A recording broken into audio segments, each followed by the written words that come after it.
या ठिकाणी बघा TET 2024च्या अनुषंगाने आपण लेखक व त्यांची टोपण नावे बघणार आहोत. कृष्णाजी केशव दामले यांना काय म्हणतात तर केशव सूत. प्रल्हाद केशव अत्रे केशव कुमार. त्र्यंबक बापूजी ठोंबरे बालकवी.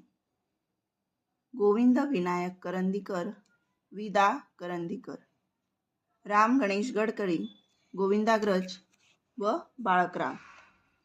त्यानंतर बघा विष्णू वामन शिरवाडकर कुसुमाग्रज. निवृत्ती रामजी पाटील पी सावळाराम.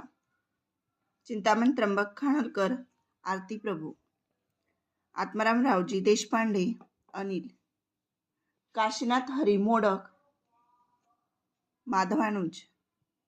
विनायक जनार्दन करंदीकर विनायक.